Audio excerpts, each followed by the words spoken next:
What's the number one thing that makes women feel unsafe from the man they're with? I would say that showing a complete disregard for her emotional well-being. And that doesn't have to be sleeping. It doesn't have to go that far to sleeping with other women. It might be as simple as not replying to her messages or, behaving online, like liking it. I know it sounds so bizarre, but you'll be so surprised at how unsafe a woman can feel simply by watching whose pictures he's liking and commenting and saving. It's such a simple thing from a man. But from a woman's perspective, it almost ignites her fight or flight response. Is that weird to a man? Does it more for insecure women? I think to a conscious man, it makes sense. Yeah. That you're like, okay, would I like her doing this? Maybe you wouldn't, but I mean, maybe it wouldn't matter. Like, for me, it doesn't really matter what she does. To be because you've established that trust. Yeah, and if we haven't created an agreement on something, then she's gonna do what she wants to do, and then I would just acknowledge and say, hey, I don't really like this. Can we make an agreement on this? Yeah. And we'll figure out what that is. And then cool, we've created a new dynamic, right? But I also just feel confident with who I am. Yeah. And so if she's off doing something, which she never has, and I don't think she would ever do it, but if she's off doing something, and I would find out it eventually, and I'd say, okay, well, that's unfortunate, but I guess this isn't the right fit, or we need to figure out how to mend this. Yeah. Or I'll be okay. If you want to go live this life, that's fine. So it's just not going to be with me. It's like, all right, it's sad, it's unfortunate, that's the healthy way to see it, because a lot of people think addiction is a testament to how much you love someone. The fact that you can't let them go must mean you really love them. But actually it means that you haven't established healthy boundaries and you don't have any self-esteem. But there's also probably like certain things that Martha may want to do that I wouldn't do myself. And maybe it's not like the highest value that I would have, or with my time or my energy or whatever, but it's who she is. It's unique to her. So I'm going to accept her for who she is. And I've chosen to accept her. That's why when I got committed to her, right before we committed, I said, listen, is there anything else I need to know about you? Because I felt like I asked her as much as I could in a few months period, right? And I got to meet her family and travel and do all these things you get to experience together that could cause upset or different things come out. So I feel like I got to know at least a good amount in a short period of time.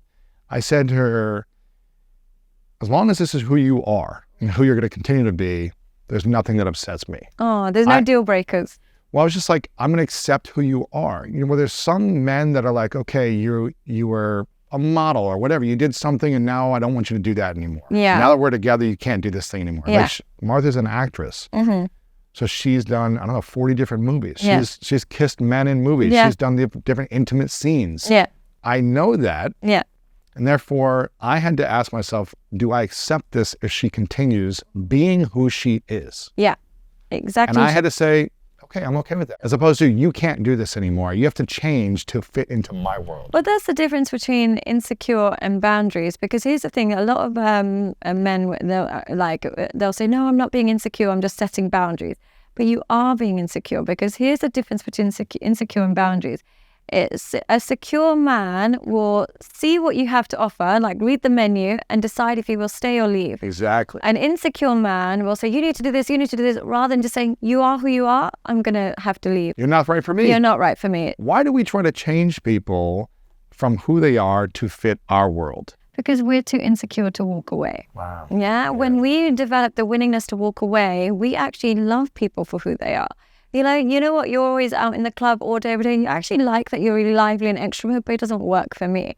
But when I'm insecure, it's like, please be something else, because I can't walk away from this. I can't find anybody else.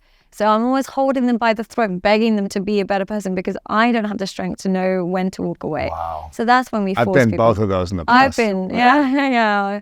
And it's so much nicer when you can become the person that just says, it's okay, you be you. We don't need to be together. It's okay. And there's other humans in the world. Exactly. So you can keep it moving. And that's what the boundary is between a secure and insecure, man or woman. Yeah, and waiting for them to change is just waiting for the divorce. When women think that a man will change in the future, like, he's got so much potential, he's so great here and here, and I love his family so much, they've welcomed me in. But there's these 2 or 3 things that maybe one day he'll change. Yeah. What typically happens in that relationship? They fall in love with their imagination. And when reality strikes, and unfortunately reality strikes, At some point, reality strikes. When we fall in love with our imagination, which we're very capable of doing, particularly if we've been traumatized. One thing with traumatized people is that their imagination and reality can get blurred. When we fall in love with our imagination, unfortunately, life will keep testing you, and reality testing will keep occurring until you're forced to face the person they truly are. And it's usually kids or 10 years later or something like that. And then they'll say, they'll act like these, I didn't know he was like this. He came out of nowhere. How can he's like this? But really, they showed you who they were from day one. They always showed you. You fell in love with your imagination, and now you're angry that your imagination is not reality-based. So unfortunately, it doesn't end well. It's better to just accept the person for who they are, flaws and all, than to live in the illusion that they're going to change. Before you marry and get committed at that level. Absolutely. What is... From the women that I've talked to who have been married and divorced, I always like to ask this question. Yeah. Did you know before you got married that it probably wasn't the right person? Like somewhere inside you knew, or maybe you actually knew, but you just were too far along and you went through with it, thinking you would change. Yeah. Probably 95% of them said, yes, I knew. I knew the day I got married. I knew the week before. I knew afterwards, but I would try to make it work anyways. Yeah. Why do you think so many women get married knowing it's the wrong man? I think what happens is the biological pressure to become is something we can't escape. And I think no matter how many holidays we can kid ourselves with and how many career opportunities and how many alternatives, there's a biological thing that kicks in with women at late 20s even. It doesn't have to wait till people think it happens really late. It doesn't. It happens quite early on, where they start to think that they need to know what the future will look like.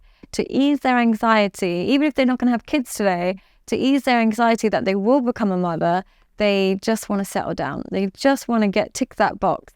And in the process of kind of submitting to the evolutionary pressures and societal pressures, they overlook the red flags. Oh. And sometimes it's not the man that's the issue. They knew themselves that they're not ready for marriage. They know themselves they're not very good at conflict, or they know themselves they're still attached to an ex. But the pressure to settle down that they apply on themselves and their body kind of causes them to walk down the aisle knowing what the result will be. So, do men have that too?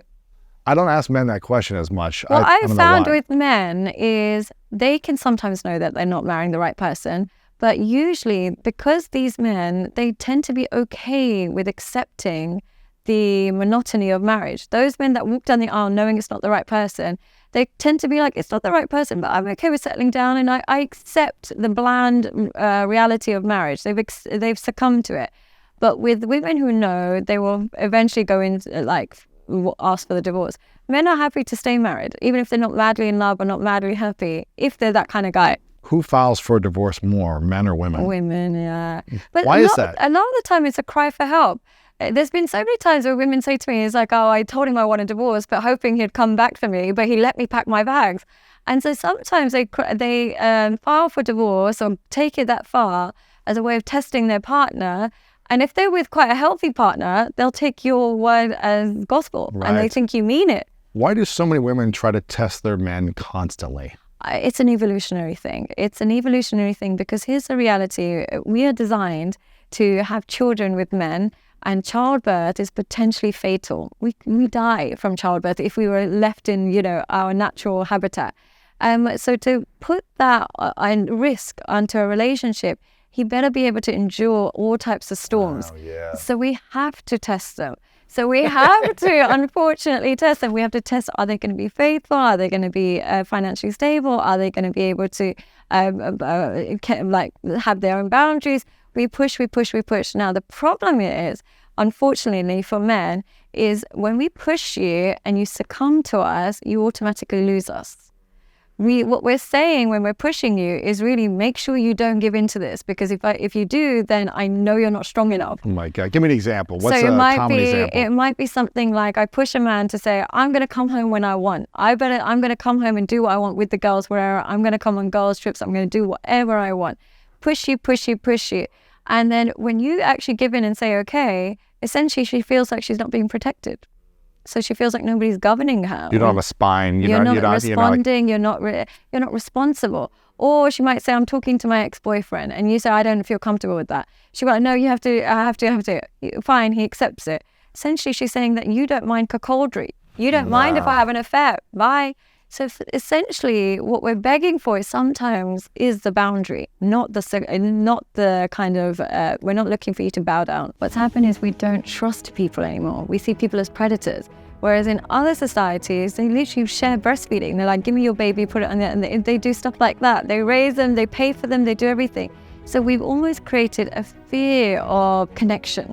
We're a fear of sharing responsibility. And understandably,